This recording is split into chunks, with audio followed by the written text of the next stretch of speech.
تاریخ پر بھی عالم کو نظر رکھنی ہے. ہندوستان کی 3 تواریخ بڑی معتبر ہے. ایک محمد قاسم فرشتہ نے تاریخ فرشتہ لکھا ہے,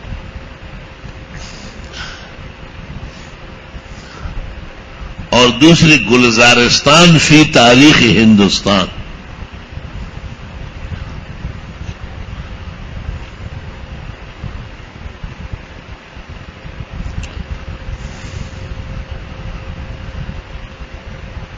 گلزارستان فی تاریخ ہندوستان 6 ضخیم جلدوں میں.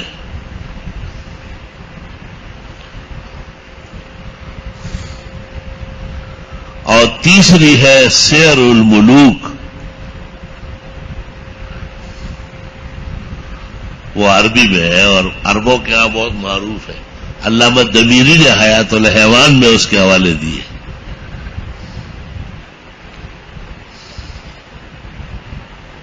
تواریخ کے لیے سب سے مفصل ابن جریر کی تاریخ الامم والملوک ہے, جس کو لوگ تاریخ طبری کہتے ہیں, اور ابن الاسیر کی الکامل فی التاریخ, اور حافظ عماد الدین ابن کثیر کی البدایہ والنہایہ.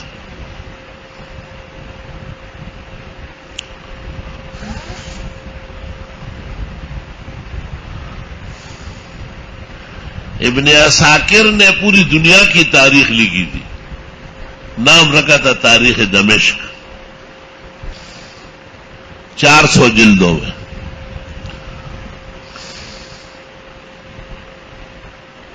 اب ہمارے علماء دیکھتے بھی نہیں ہے, اتنا حیا اور شرم نہیں. لکھنے والے بھی نے بھی کتنی محنت کی ہے, جو اتنی جلدیں پیدا کی ہے. 80 جلدیں مکہ میں شائع ہو گئی, 70 خلاصہ ہے اور 10 لسٹیں ہیں, فہرست ہے. میں لایا ہوں پورا 80 کے 80 لایا. بہت اعلیٰ اور دیدہ زیب ہے.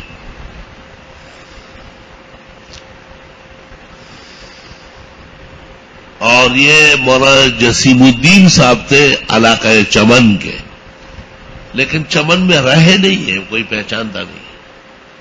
مولانا جسیم الدین نام تھا اس کا, بمبئی وغیرہ کلکتے میں رہے, اور انہوں نے ایک تاریخ لکھی ہے آئین کائنات 200 جلدوں میں.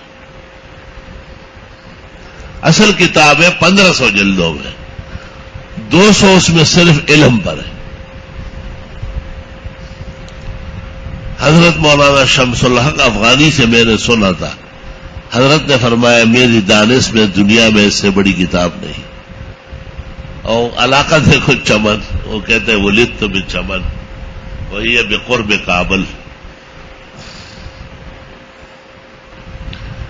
ابو ریحان البیرونی 5ویں صدی ہجری میں ہوئے, اور وہ کہتے ہیں ولدت بالبیرانیہ, سندھ میں ایک شہر ہے بیرانیہ, وہی قریۃ من قرائے سندھ وسندھ من نواحی کابل. یہ بھی کابل کا علاقہ تھا, کابلیان کہتے ہیں ہم یہاں تک آئیں گے وہاں تک جائیں گے.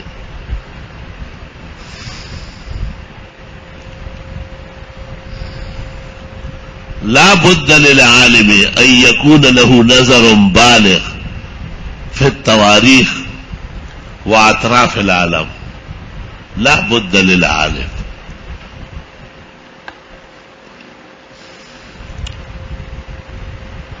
اللہ اکبر کبیرہ.